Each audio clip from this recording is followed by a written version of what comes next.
And it's go, go, go. Here we are. How are we doing, guys? Good evening. Wow, I'm tired today, but I'm pushing through. Always going to deliver to you guys, as I just said to Sam in the Facebook group. How are we doing? Let's just give people a few minutes to join. Barbu's here straight away. Barbu, good to see you. How are we doing? For those who don't know me and have never clapped eyes on me or watched one of these Periscopes before, Sam, good evening as well. Fanny's here as well. Good evening. My name's Ross. I'm an actor. Scope twice a week. Tonight's Wednesday night, so that means it's book club. On a Monday night, we do something called Motivation and Mind Hacks, which is something separate where we learn to hack our minds for more motivation, for more productivity, to be more motivated. Nina, good evening. And on a Wednesday, yeah, we do a book club. And tonight, we're looking for week 3 of 4 at The Happiness Advantage by Shawn Achor.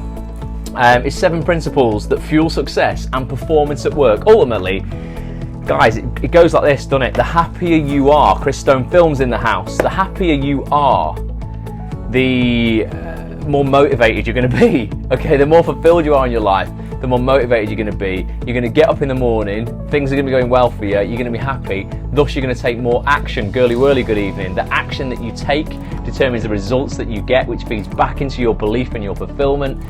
So the cycle goes on and on and on. When you're happy, you get shit done, ultimately. When you're sad, who when they're sad just like doesn't get up early in the morning, puts their quilt over there? Give me some parts of you experience this often. Put the quilt back over your head.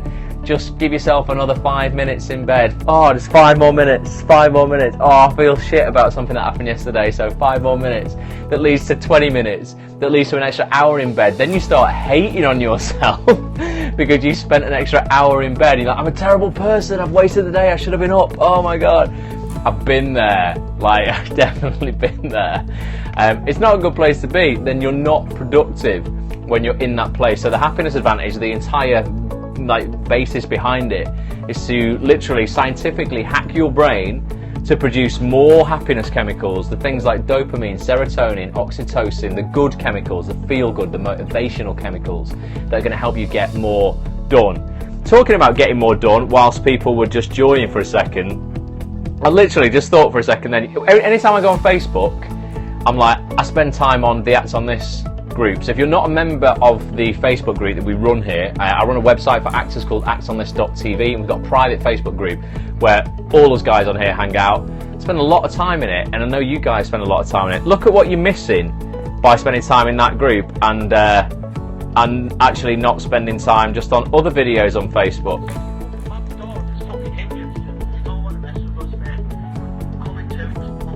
I mean, look at these. Someone called Josh is getting threatened by these two guys. So you can either be watching videos like these Periscopes that are going to inspire you and help you get more done, or if you're not feeling good and you just want to procrastinate on Facebook, you can see this guy. I mean, look at him. He's hitting himself in the face. He says he's an effing tank. He's getting angry now. I'm going to turn him off. Whoa, whoa, whoa, man. But yeah, that was my point when I've said in the past, how much time do people waste on Facebook? I just thought a little experiment. I thought, let's go down the feed and see what's there today. And I saw him, guy in a vest, smacking himself in the face. Brilliant. That's what I imagine those trolls were like, says Sam. Yeah, I've had a few trolls on these scopes every now and again, haven't we? But it's all, it's freedom of speech and stuff like that. Right, looks like most people are here, so we'll begin this, guys. Tonight we're looking at principle number 5, and it's called the Zorro Circle. Who knows Zorro? That's not me being racist. That was like Zorro, the guy in the mask, yeah? Who, he's a bit of a legend on horseback, isn't he? You've all heard of Zorro. The hearts are coming through for Zorro. Well, this is a little anecdote from what Zorro learned. And this is about how limiting your focus to small, so it's not thinking small, don't get this confused with I don't have to think big or have big aspirations. This is about how limiting your focus to small can really help you achieve those bigger things without feeling overwhelmed. Give me some hearts or say yes if you're currently feeling overwhelmed by something in your life. Warren, good evening. Maybe you're just embarking on something in your acting career right now and you're feeling overwhelmed, or you've got an audition and you're feeling overwhelmed. Stu is in the house. Stu, good evening. I'm just saying, guys, give us a, give me some yeses or whatever, any kind of acknowledgement if you're feeling slightly overwhelmed with an area of your life or career right now, because this is really going to help you if you're like about to tackle something and you're like, actually, oh okay, so Nina's dithering about changing her agent, right, okay, well this is going to help you drill down into that, Nina, because yeah, you can dither and dither and diver, and then eventually 6 months have gone by and you've not made a decision either way, have you? And that's 6 months that you could have used there to either commit to your current agent or move to a new one. So okay, this is going to help you guys. So according to legend, says Shawn, a masked hero named Zorro. Warren's saying movement call tomorrow and self-tape heaven overwhelm me. Okay, he's overwhelmed with self-tapes. This is going to help you as well, Warren. So yeah, the hero named Zorro roamed what is now the southwestern United States, fighting for those who could not fight for themselves. He's a good guy, wasn't he? Zorro was resolute, he was disciplined and fearless, a combination that immortalised him as the popular hero of so many books, TV shows and movies. Add to the mix his witty one-liners and effortless skill with women, and Zorro seems to embody too many irresistible qualities for any one man, even one played by Antonio Banderas. But there is a lesser-known chapter to Zorro's story, according to legend this is. Zorro was not always that swashbuckler able to swing from chandeliers and overpower 10 men with the slash of his sword. Sounds a lot like me. Good evening, May, how are you? At the beginning of the film, The Mask of Zorro, we see him as the young and impetuous Alejandro, whose passion far exceeds his patience and discipline. His quest is to assail villains and right the injustices of the world, but he desires to do so immediately and spectacularly. So you might have this in your life right now. You want to do something so immediately, so spectacularly. Maybe you watched the interview I put out today with Ruth Madeley.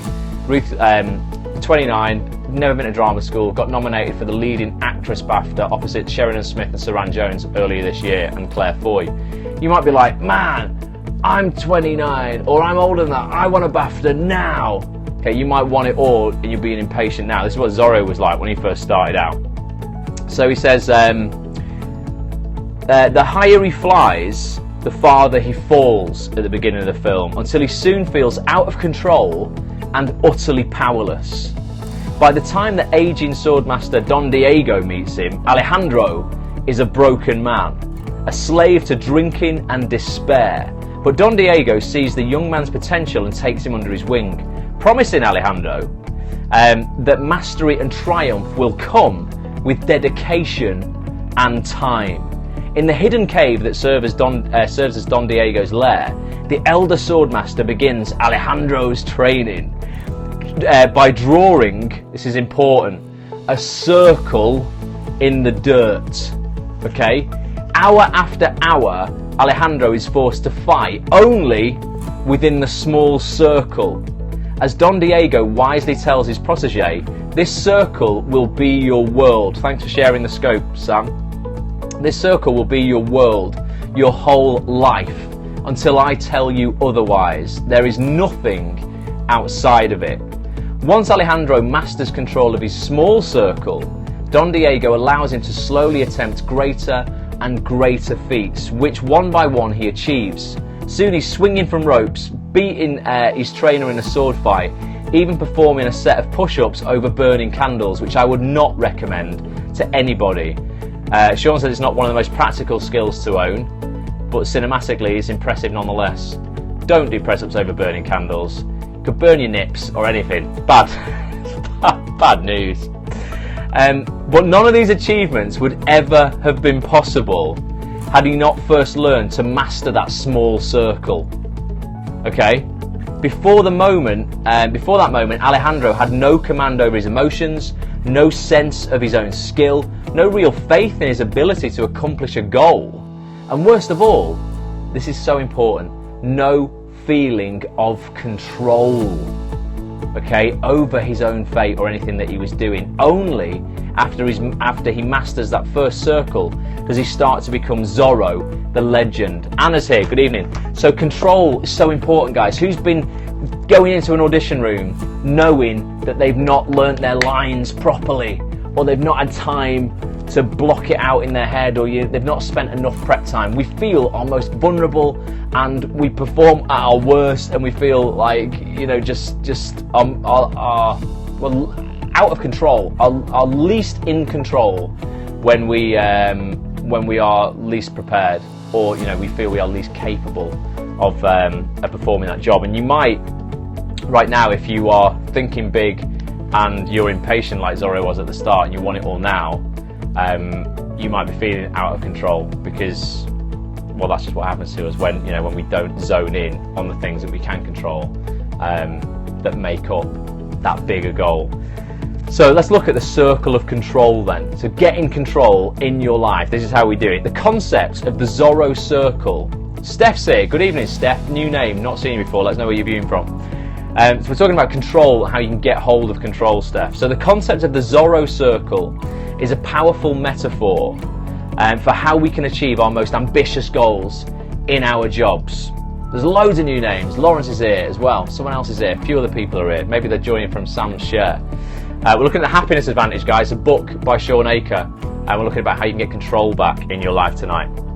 And so one of the biggest drivers of success is the belief that our behaviour matters. Okay, that we have control over our future.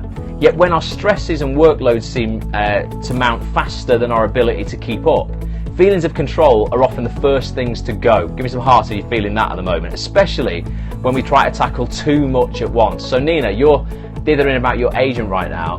Maybe you're trying to dither about your agent as well as doing other things in your personal life, other things in work, keeping a house going, family, all these kind of things. And you're like, you can't focus properly on your agent situation because you've got too much other stuff going on. Welcome to the book club scope, says Sam. Cheers, Sam, doing a bit of admin there. So you might relate to this, guys. So if, however, we first concentrate our efforts on small, manageable goals, we regain the feeling of control so crucial to performance. By first limiting the scope of our efforts, then watching those efforts have the intended effect, we accumulate the resources, knowledge and confidence to expand the circle, gradually conquering a larger and larger area. So for those who have just joined, we spoke about Zorro's circle in the Mask of Zorro. At the start of the film, he's overwhelmed, the guy's drinking, he's not in a good place, he's certainly not the swashbuckling Zorro that we all know and love.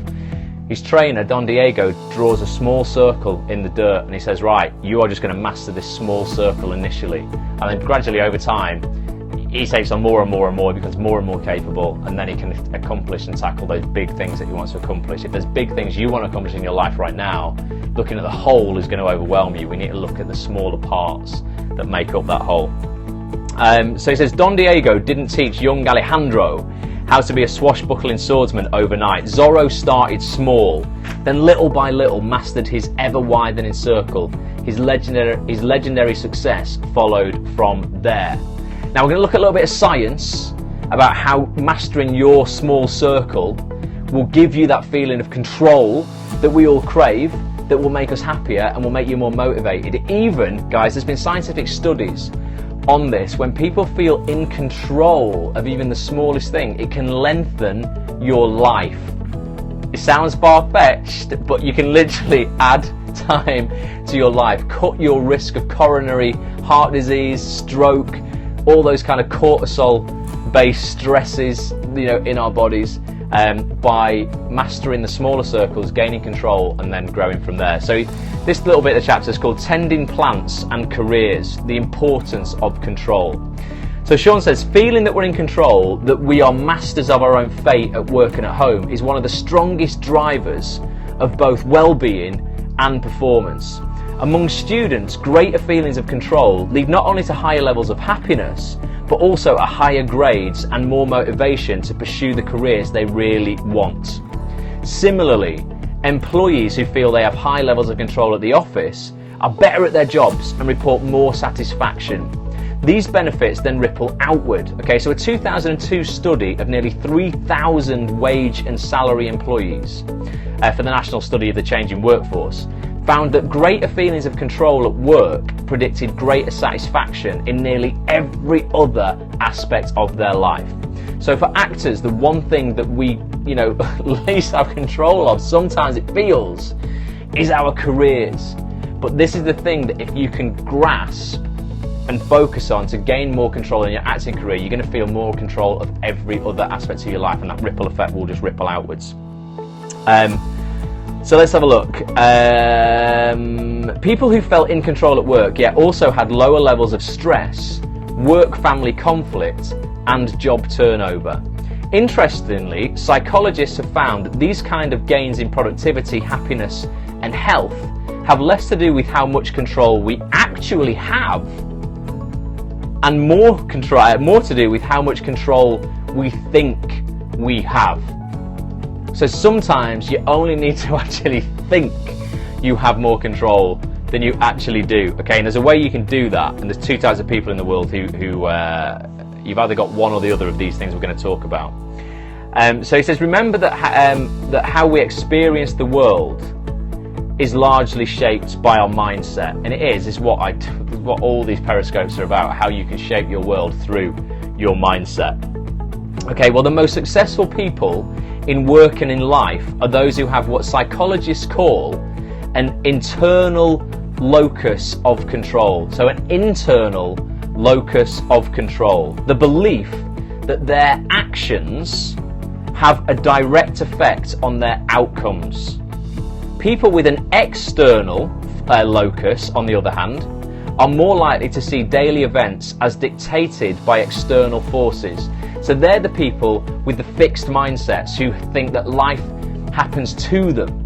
The people with the external locus of control feel that life happens for them, and they are the ones through their actions that can dictate their own outcomes. So if you right now feel the acting industry is completely dictating to you how much success you will have and how far you will get, or whatever industry you are in, whatever job you do, you need to have a paradigm shift in your head and realize that is not the case. You are not controlled by external factors around you.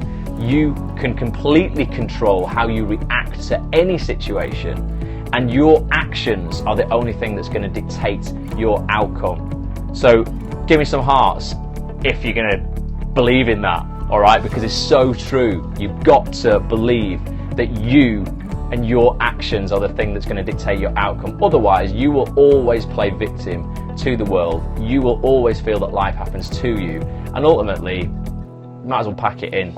And none of you guys are going to pack it in, all right? So yeah, you've got to realise. So that's called having an internal locus of control.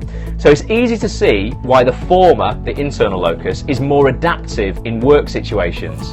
If passed over for a promotion, for example, a person with an external locus might say, the people here don't recognise talent, I never had a chance, and subsequently lose motivation. That could be every actor I practically meet, apart from you guys. So many actors I meet are like, oh, the casting actors just don't want to see me. Oh, agents just never reply. Oh, I could never, bullshit. Bullshit. It's just an excuse. It's just an excuse, and no one gives a shit about your excuses. They're people with the external locus, okay? You want the internal one. So he says, after all, if we believe nothing we do matters, we fall prey to the insidious grip of learned helplessness.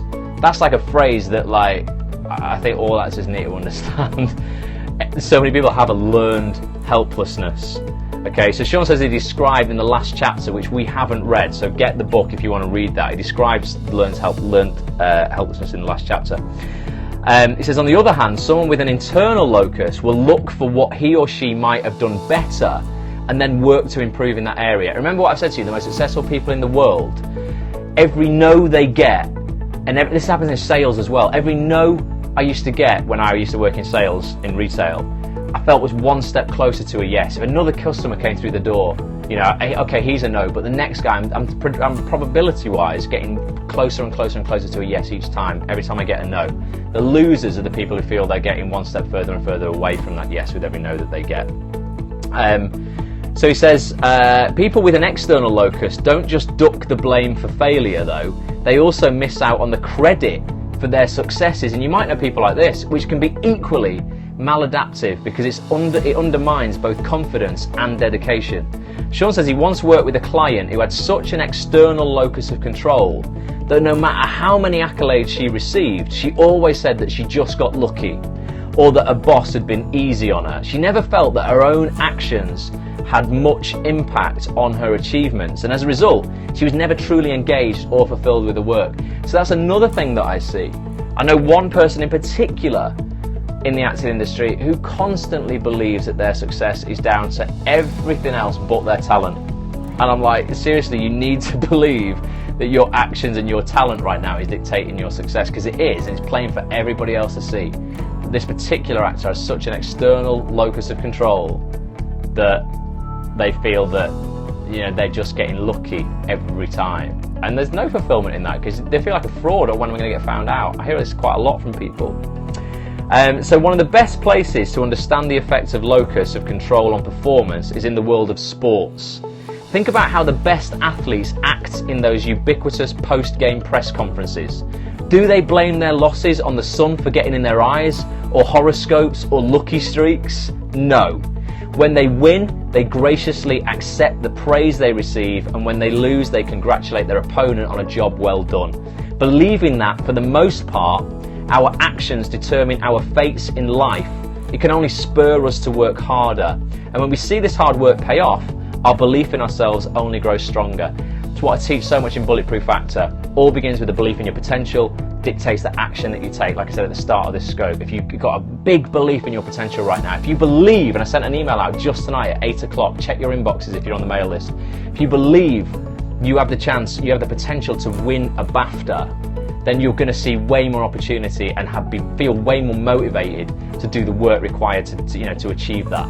If you feel you can never reach that accolade, you will never be recognised as a successful actor in this industry, then you're defeating yourself right now from day one. You need to shift that shit up, because it's damaging you more than you'll ever appreciate. So Shawn goes on to say, this is true in nearly every domain of life. Research has shown that people who believe that the power lies within their circle have higher academic. Bulletproof Actor, watch this space, people, says Sam. It's coming out again very soon. Go to bulletproofactor.com.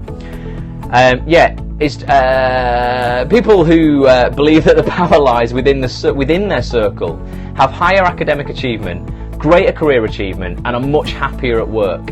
An internal locus lowers job stress and turnover, leads to higher motivation, organisational commitment, and task performance. Internals, that's as they're sometimes called, the people with internal locus, have even stronger relationships, which makes sense given that studies show how much better they are at communicating, problem solving, and working to achieve mutual goals. They're also more attentive listeners and more adept at social interactions, alright? And they're all qualities, incidentally, that predict success at work as well as at home and in life. Okay, so because feeling in control over our jobs and our lives reduces stress, it even affects our physical health. One sweeping study of 7,400 employees, that's a lot of test subjects, guys, found that those who felt they had little control over deadlines imposed by other people had a 50%, massive percent, 50% higher risk of coronary heart disease than their counterparts. In fact, this effect was so staggering, researchers concluded that feeling a lack of control over pressure at work or in your job is as great a risk factor for heart disease as even high blood pressure is. So having high blood pressure is as damaging as feeling out of control. It's like a medical grade illness effectively, and you might just feel that it's just part of life. Oh yeah, everyone feels out of control. No, they don't. And if they do, you've got a 50% chance of having coronary heart disease. It says, but perhaps the most eye-opening example of how powerful the perception of control is doesn't come from the business world. It actually comes from the elderly. I bloody love the elderly. I work out with them every day now. I'm going in the morning. They're the only people in the gym in the morning, the elderly. In one incredible study, researchers found that when they gave a group of nursing home residents more control over simple tasks, like putting them in charge of their own house plants, something as simple as that, you're in charge of keeping this plant alive. Okay, not only did their levels of happiness improve, but their mortality rate actually dropped in half. It's hard to find a circle of control smaller than caring for a house plant, and yet feeling mastery over even that tiny task actually extended their lives. So that's how powerful it is when you drill down into your life and career to focus on the little things. So Nina, when it comes to like the agents and all this other stuff that's going on in your life, if you just drill down into that one task, and that might be going, right, okay, I need one conversation with my existing agent right now. I'm not going to look at the whole thing and feel, if I leave this agent, I've got to move, and oh God, before I move, I've got to have this conversation to say I'm leaving, then I've got to move, then I've got to bed in with a new agent, then I've got to give them all my headshots, show reel, what if they don't like me, what if there's more people like me on their books and it doesn't work out and the grass isn't greener on the other side. Alright, I need to take control for sure, says Nina. Yeah, it's just taking that and remembering that you're in control, not your agent, okay? You are in control of that move. Your agent doesn't dictate to you whether you stay or whether you go. You choose that, that's your power, but focusing on that individual thing right now, as opposed to your acting career as a whole, is the thing that's going to enable you to do that quickly and then move on, to the next thing. So we move on to this chapter. I'll just read a little bit more, like 2.5 pages. It does go on a little bit further. Nina says absolutely with a couple of these fist bumps. This is about how the dueling brains. Okay, this is the thing that's going to be fighting with you right now. That's going to be knocking you out of control and back into control. It says, unfortunately, given how important it is to our success, we don't always feel in control, and we definitely don't. Okay, and you've got to almost get comfortable sometimes with feeling uncomfortable and sometimes not that much in control. But the more in control you can be, the longer you're going to live, so we need to get in control. It says, yes, some of us are inherently prone to an external locus, okay, and the rest of us can fall into that mindset the second we feel overwhelmed by too many demands on our time, attention and abilities. To fully understand how this happens, we need to take a closer look inside the brain. I'd love it if I could just pull off half my head. Just go, yeah, guys, check that out. I can't do that, but I can read you about what it would look like. As we go about our daily lives, our actions are often determined by the brain's two dueling components. Our knee-jerk-like emotional system, let's call him the jerk, okay? And our rational cognitive system, let's call him the thinker. So we've got the thinker and the jerk. We want to be friends with the thinker, and we want to kick the jerk out, okay? The oldest part of the brain, evolutionarily speaking, is the jerk. And it's based in the limbic emotional region. Remember we said we had a look the other night about hacking the brain's chemicals, and we spoke about the amygdala. Amygdala, spelled A-M-Y-G-D-A-L-A. We spoke about it when we were talking about the alarm system in our head. When cortisol is produced, the stress hormone, it ignites the amygdala, which is your flight or fight response, the alarm system in your head. It's like the sirens going off and you just want to leg it. Thousands of years ago, this knee-jerk system was necessary for our survival.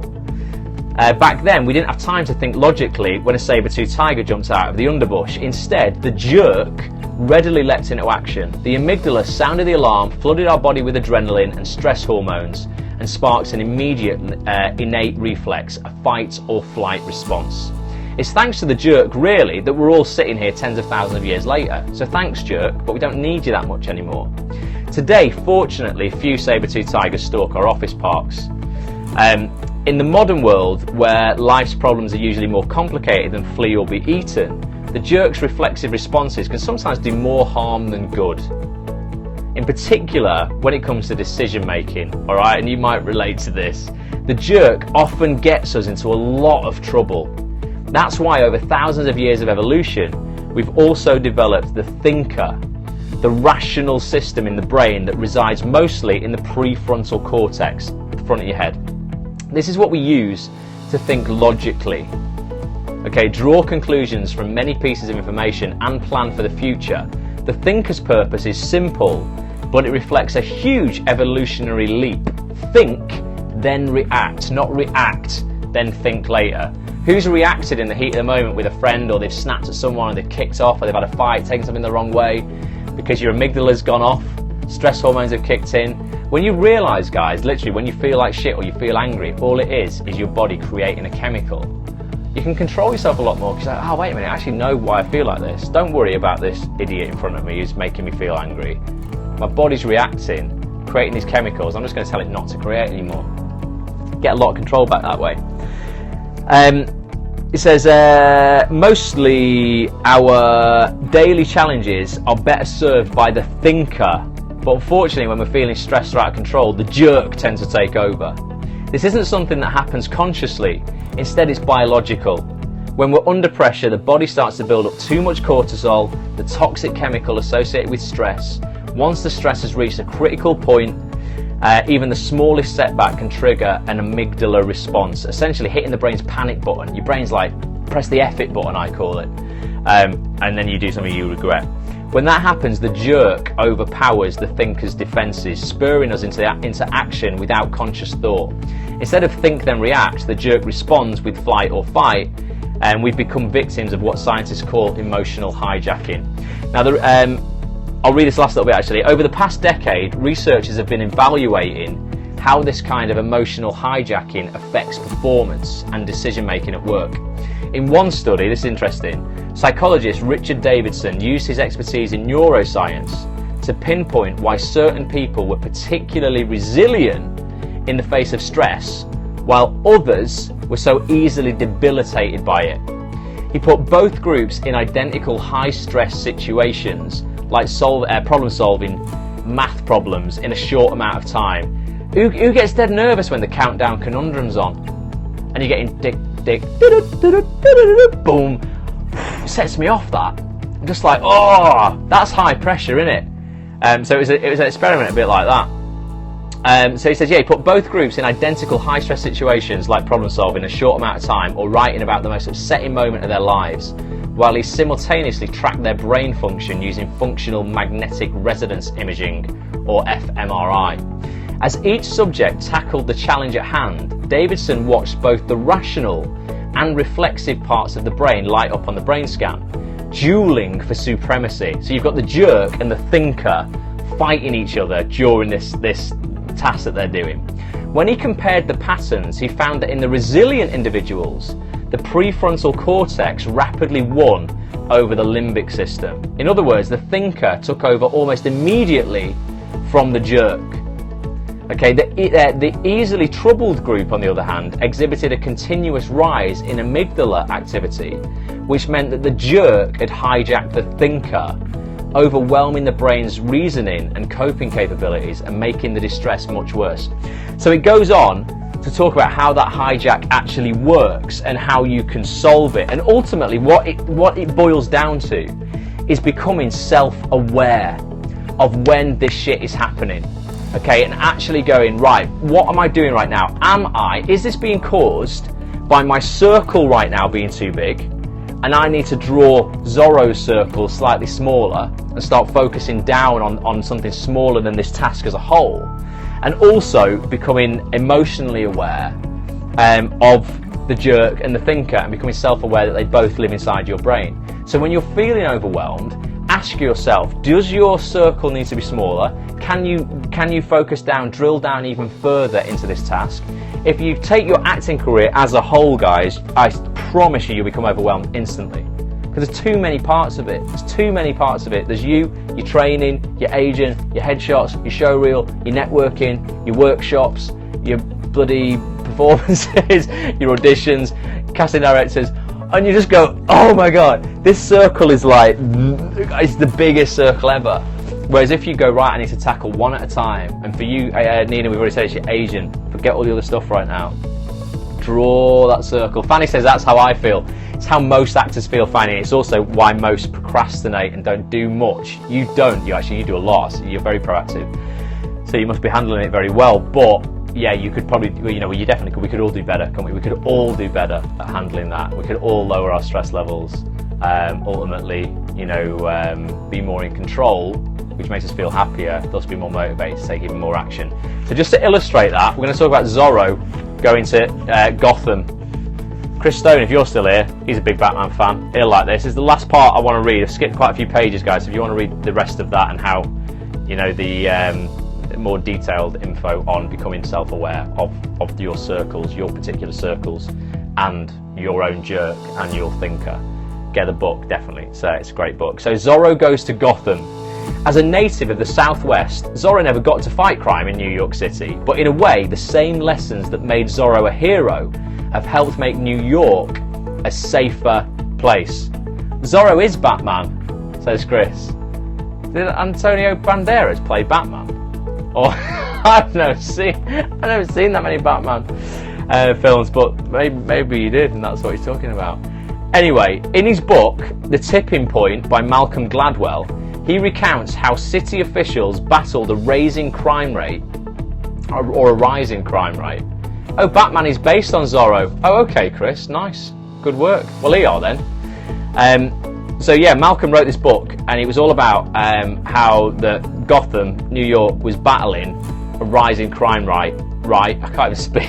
It's all going wrong. A rising crime rate in the 1980s and 90s. It was an overwhelming problem that no one quite knew how to fix. No matter how much money the city spent, no matter what the police did, they just couldn't seem to curb the dangerous trend. Okay, so finally, a small group of officials surprised everyone by adopting a radical new strategy based on the now famous, what's called the broken windows theory. Okay, and this was devised in 1982 by sociologists James Wilson and George Kelling, and the theory explains how small acts of vandalism can quickly balloon into widespread crime. Remember the Manchester riots? Oh my God, how that went from like one protest into absolute all-out anarchy.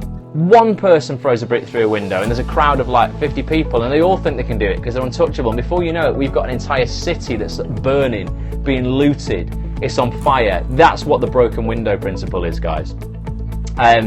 So yeah, it says, as a theory, one broken window in an abandoned building will soon multiply into many broken windows, which will lead to graffiti, then muggings, then car thefts, and so on and so on. So the city officials in New York decided to see whether this also worked in reverse. Okay? They started with the subway. Immediately, Warren says it was madness, it was madness. They started with the subway, immediately redirecting all their money and attention toward fixing the windows and cleaning up the graffiti, literally one car at a time, one subway car at a time. Understandably, citizens were sceptical at first. As Gladwell explains, many subway advocates at the time told them not to worry about graffiti, to focus on the larger questions of crime and subway reliability, and it seemed like a reasonable advice.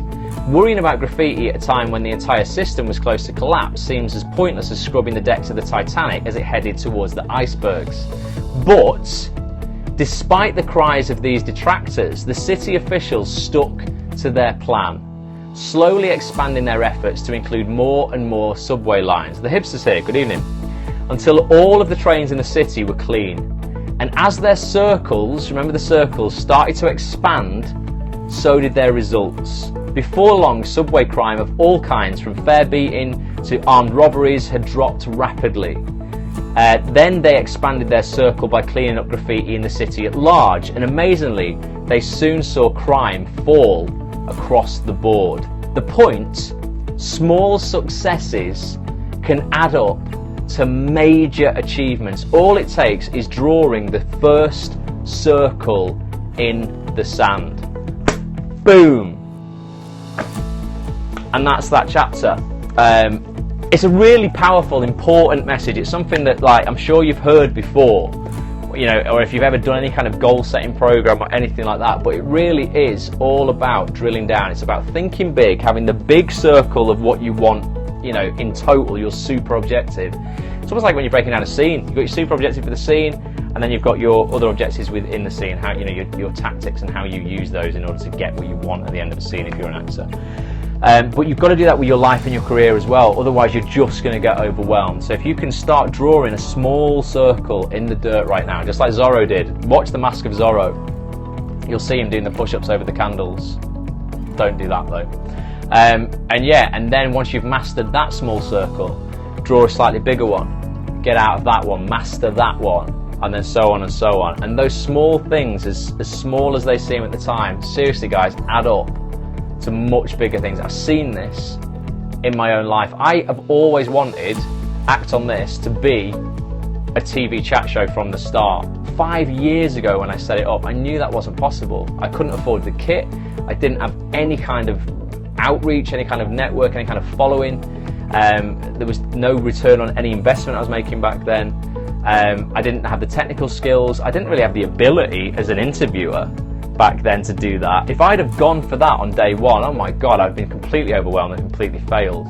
Instead, I learned how to podcast first of all, and at the start, not very well. If you go back on actonthis.tv and just go into the podcast section and go, they're all up there, go to the very first one, be like 40 or 50 podcasts ago, listen to it. I bet the way that I present is pretty shit. I bet it's quite wooden and stilted. I bet I don't have much banter with the guest. I don't really know how to take the... Chris says, walk before you can run. Yeah, definitely. I probably didn't know how to kind of meander my way through to get the best answers out of guests. The kit I was using wasn't particularly good. I think I was using Skype at the time. I didn't even have proper microphones. I just drew a small circle. I'm going to master this first. And then from then on, I got a sponsor that gave me some microphones. I thought, right, okay, wicked. Grown a little bit, drawn a bigger circle, going to master that. Then I would get, you know, slightly bigger guests on, you know, bigger and bigger guests. And then that was like 3 years. By year 4, I was interviewing BAFTA winners. You know, by year 5, it went from audio podcast, that's this year, to what's a full-blown broadcast quality TV show, effectively. Nibsy says, you're kicking it now, Mr. Ross. But, well, you know, I still feel, honestly, I've got so much further to go. It's almost like, you know, once I've mastered that smaller circle, I'm looking at the one on the outside, like, right now, I'm going to master this one. And then once I've done that, it's almost like you're starting to attack the bigger stuff, almost like from starting from scratch again. But you've got all of your other experience under your belt, and it's like, right now I'm more prepared to go for this. Whereas if I'd started that from 5 years ago, I wouldn't be here. I wouldn't, you know, be doing Periscope twice a week. I wouldn't have, you know, had anything. If I hadn't have been studying high performance mindset for 8 years, I've only been doing these Periscopes in the last year. I wouldn't have been ready to do this 8 years ago. I wouldn't have been nearly as confident enough to speak about this kind of stuff from a point of like authority or point where I know what I'm talking about. So you've really just got to look at what you're doing with your circles. One day, hopefully, I'll be interested enough and working enough to be interviewed by you. Nina, I would love it. Could you imagine? I mean, that, you know, it's happened twice, 3 times actually, where I've interviewed somebody who was just a member of Act On This. It happened once with Chrissy Bone, who was a girl I went to drama school with, who went on to play Jenna in Coronation Street. She did that for 2.5 years. That changed her life. The other one was Rob James Collier, guy I met in an acting class about 12 years ago. Went on to be Thomas in Downton Abbey. Managed to have a great career in that. Annie Wallace, she's now is she in her 50s or her 60s? I think she's 50 now, Annie. Maybe she's, yeah, I don't know, she's 60. I'm sure Annie's 50. Annie Wallace, awesome. But she'd waited I think she's 50. She waited so long in her career, you know, but hung on in there, hustled for like, you know, for decades. And now she plays Sally St. Clair in Hollyoaks. Completely changed her life. So it's amazing when I can bring guests on who have been previously friends or, you know, members of the site. It's absolutely awesome. I didn't see what Sam put there. Nina says, right, Sam, I'll make that my goal. But yeah, that could be your big circle, Nina. Absolutely. Get yourself a BAFTA, an Oscar, an Emmy, a Tony, all them, a Dave, a John. And I'll interview you, yeah, definitely. I would love it. Well, Lee proposed something to me the other day. He said, could he interview me? And I thought maybe that'd be quite cool because, although I don't know how interesting I would be, but I've probably done 200 hours worth plus of interviews on actonthis.tv. So if you've never seen the site before, guys, get over there. There's a shitload of great quality content on there if you're an actor. But I've never been interviewed in that time. The stage have asked me to start writing for them now, so I'm going to start doing some kind of, you know, more personal kind of writing about my own stuff and things like that for them. But I've never been interviewed before, so it'd be nice to do that maybe. Don't know what you think. Maybe let me know if you'd want to find out more. Blimey, the credentials to be interviewed by Ross have skyrocketed. Chris Stone says he'll interview me. Yeah, Chris, I interviewed Chris. You could interview me. Partridge on Partridge. That's what it'd be like. I'd be going, so Chris, how's it going? And you'll be going, it's not bad, Alan. I'll be going, ooh, mince. Yeah, that'd be a good one. But yeah, ultimately, guys, it's all about that. I'll leave you with that. It's about drilling down into your circles. Just think right now. Aha, says Chris. Just think about where you are positioned in the circle you're currently working, and do you need to bring in the radius of that circle a bit closer to you to gain more of what you think is control? Because remember, as we said in the book, you don't have to have control.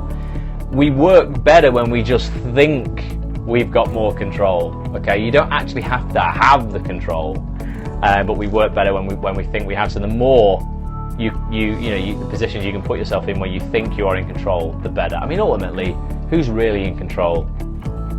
We're not in control, are we, fully of anything? But the more control we think we have, the happier we are, the less cortisol we produce, the longer we live, and the more we get done. So yeah, just think about where you're currently working, what size your circle is, and whether you need to make it bigger or smaller.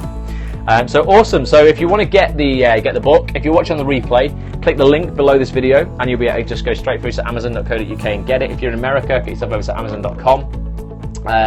Hibster says, I arrived late for tonight. Where can I watch from the beginning, please? You can watch directly, Hibster, on Periscope, on the app you're currently probably viewing this on. You'll be able to go straight back when I finish this broadcast to the beginning. Or if you're going to bed, by midday tomorrow, I will have it uploaded to actonthis.tv. On the homepage, you'll see a section on the right that says This Week on Periscope, and there will be this book club Periscope there, and also the Motivation and Mind Hacks Periscope that we did on Monday, just gone. So they'll both be there in full for you to watch. If you also subscribe to the Act On This YouTube channel, and just go to youtube.com/ActOnThisTV, you'll be able to find all 112 previous Periscope replays on there. Sam says, you never know, a drone might deliver it. Amazon have predicted within 30 minutes of order. Yeah, I heard about drones flying through the skies delivering Amazon packages. That's amazing, isn't it? I want to buy a drone to film some overhead footage, particularly of Media City, where I do these new Act On This TV episode interviews. Just it's such a cool place to fly a drone over. It just looks awesome. But yeah, a drone delivering my Amazon parcel, I've no idea. Fanny says she wants a drone as well. They are cool, aren't they? The Phantom 4 is like the video drone I have right now. I think it's about 12 or 1300 quid. But it's cool as you like. It's so cool. I would love one. It's great, definitely. Right, guys. So I will be back first of all on Friday with a podcast on iTunes, so 5 to Thrive, Act On This TV podcast. So go to iTunes, search for Act On This TV, and subscribe to the podcast, and you get a free episode delivered every Friday. It's a mini Periscope, really, to help you get further in your life faster, to enrich, motivate, and inspire you in all areas of your life. They're between sort of 5 and 15 minutes long.